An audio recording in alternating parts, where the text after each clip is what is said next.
And if you look behind me, we're talking about women and the girl child's empowerment. Joining me to take that conversation forward, I'm joined by Dr. Kakenya Ntaya. She is the founder and president of Kakenya's Dream. Kakenya's Dream is in Kilgoris, Transmara West, which is in Narok County? Yes. Okay. And Kakenya's Dream works towards preventing harmful cultural practices among women and girls by providing an education to the girls, health and leadership training, as well as providing them a network platform where they can interact and grow with. Kakenya, Natalie, I see, what does your shirt say? Naweza? Yes, Naweza. Okay, Naweza, okay. Natalie Robi Tingo, she's the founder and executive director of Msichana Yeah. Empowerment Kuria, in Kuria? Yes. All right. A grassroots women's organization committed to ending poverty through ending violence against girls and women, including FGM, child marriage, socioeconomic development, and human rights advancement. They work directly with they've worked directly with over 2,000 girls to build their skills through girls-led human rights workshops to end FGM and demand for their rights. You've worked with 500 women in women-led empowerment initiatives as key agents of change and 30,000 community members in awareness-raising forums to end violence against girls and women. So your objectives align, Yeah. Natalie and Kakenya's. So how are we doing as far as ending FGM is concerned? I'll start with you, Kakenya. I think we are making progress because in Kenya we have a very strong law, which has really been helpful in terms of us who are on the grassroots to really run to it. But what we are lacking is really grassroots, on the ground. There are not many of us. There are few of us in rural communities that are really at the front line of this. The big issue about FGM now, it's going underground. So it's being practiced at night. It's being practiced in the shade of birthdays.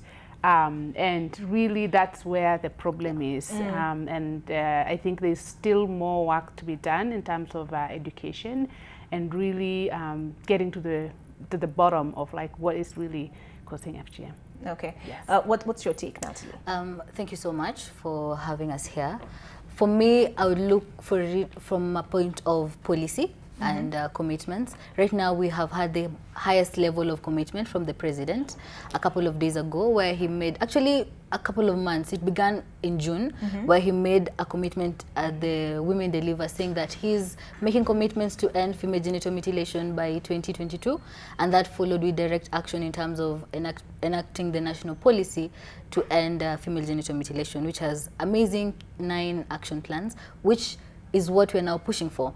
So Kakenya and I play a critical role in terms of holding the government to account in terms of that, but not just the government, every single person, because we know that FGM doesn't just affect a few people. Up to 200 million women and girls have undergone female genital mutilation. That's not something to just smile about. So it's going to take all of us to achieve that. It is not about the activists, it's not about government, it's not about civil society, it's everyone, it's the media, it's schools, it's every person to be part of that action. And we are acknowledging that process, that progress that has been as a result of intensive campaigns at the grassroots, intensive lobbying with the government to take up action. But it only means that we have just achieved a very small percentage. It only means that we need to do more. We need to accelerate the action, bring private sector, because the people who are part of their businesses are still the women and girls. But most importantly, grassroots have to be at the center of that conversation. And not just grassroots, girls and women have to be part of that conversation and take front and center in the whole movement. Okay, you mentioned President Uhuru Kenyatta's commitment to ending FGM. Let's now listen in to what he had to say at the launch of the ICPD Plus 25 conference in a few seconds. But there are those who think, FGM now, we are over that now, we can move on to other things. Is it still something of concern? Yeah, we are not over it. That's sad enough to say.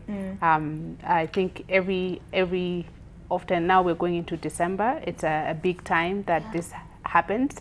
And I said earlier that it's actually underground. So And you say it's being done under the guise of birthdays, yeah, for example. they're really, what is the biggest is that we know that if you are found practicing FGM, I mean, you're going in for 15 years. So people have to protect themselves. And some girls, like in Transmara, we were found that after they're cut, they put them under, they hide them in the bushes so that no one gets into them.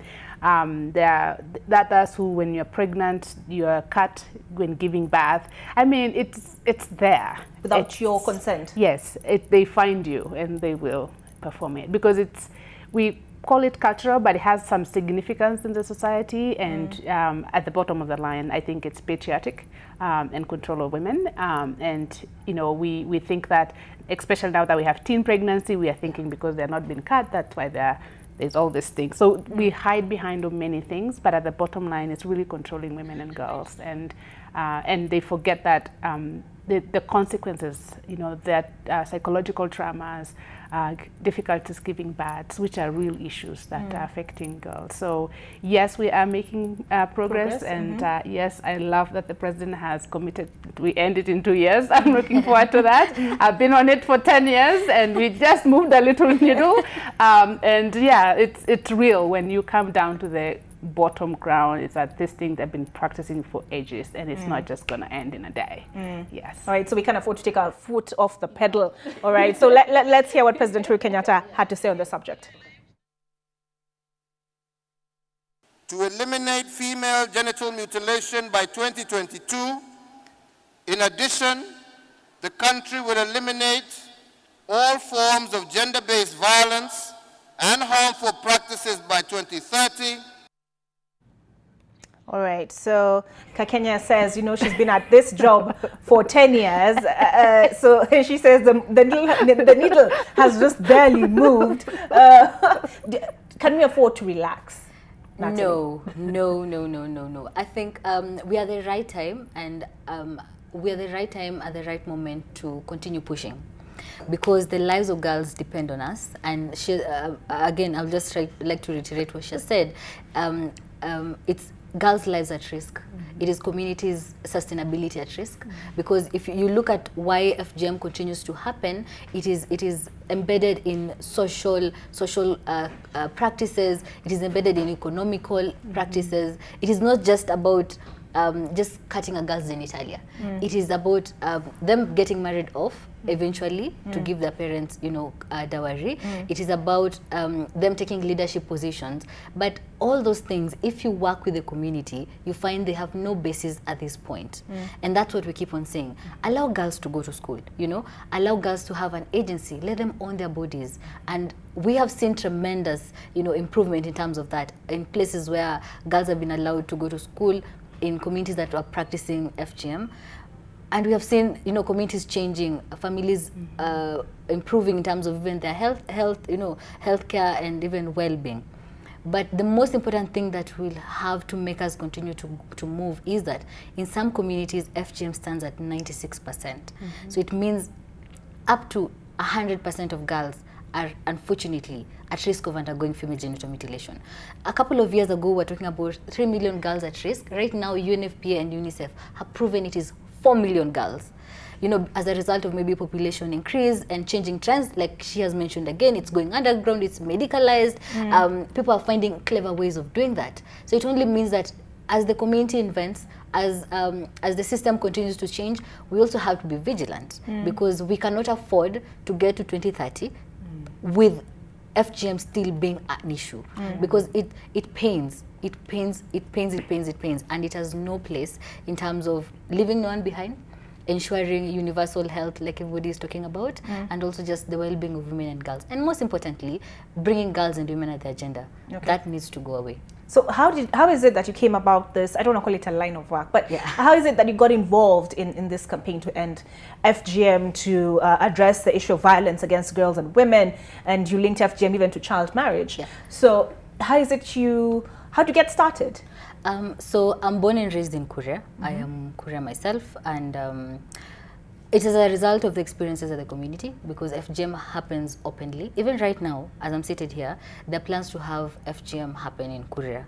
And a couple of weeks ago, there were a group of young people who went to do awareness raising, and it is sad because the community adamantly said we are going to continue practicing FGM, and it was very, you'd see where we're coming from, and it's sad because by the time I was growing up, it was at 96, and it meant that almost everybody I knew had to undergo FGM. So some of us were fortunate, like for me and my sister, it was by mere mercy that our parents were able to stand in for us. And the only thing I could be able to do is be there for another girl.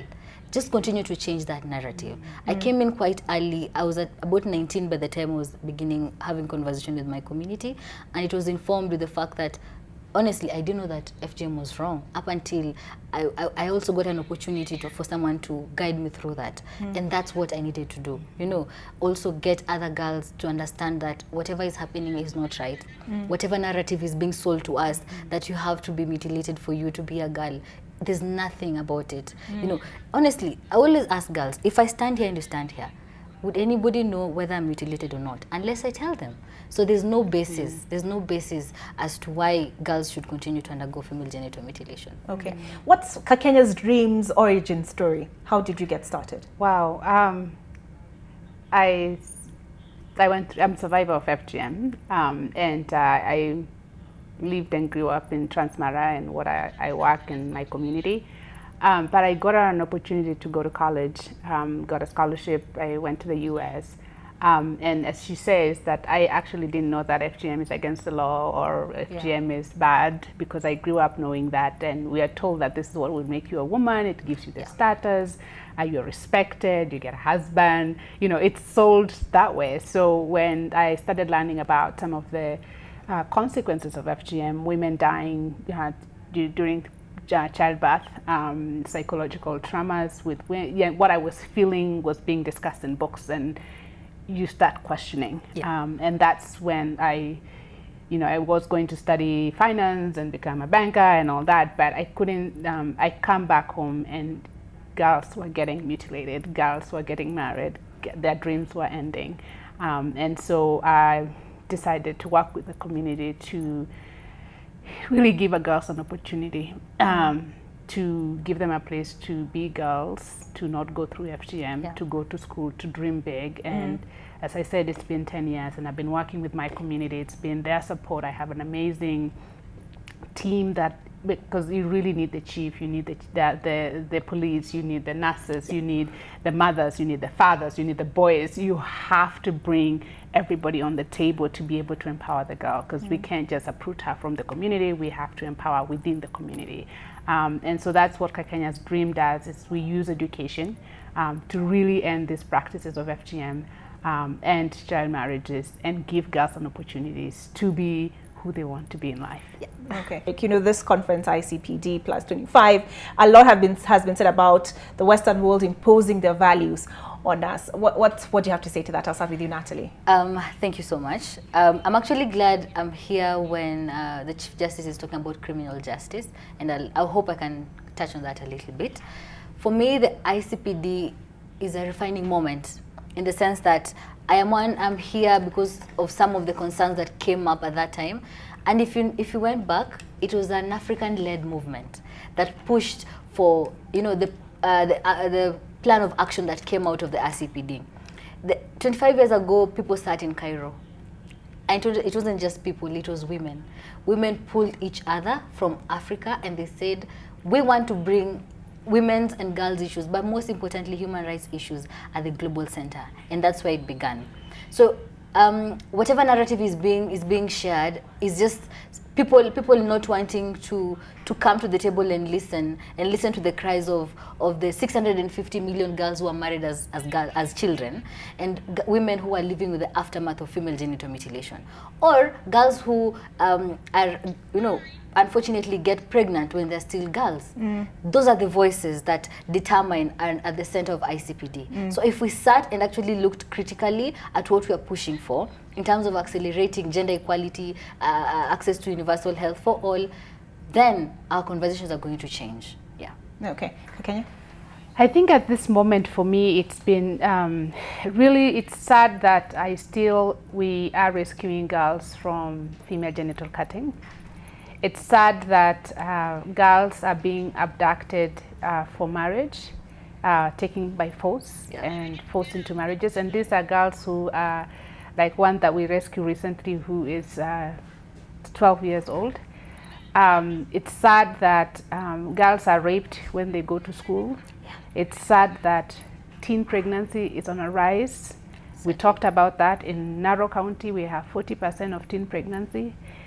It's sad that many Kenyans are not being able to meet their daily needs. They don't have food. There's so much sadness that I live with and see on a daily basis in the communities, in the rural areas. And it's sad that we turn an eye and start focusing on things that are not adding values to the real Kenyan who is struggling. The Kakenyas in the village, I know most that is used, the Wanjikos in the villages, the Athiembos in the village. I think we need to, as Kenyans, we need to focus on our issues. We need to create spaces. We need to work together to change the narrative and really to stand for the women, to stand for the girls. Because if we don't empower them, we are leaving out so many creative people. Our future is being destroyed.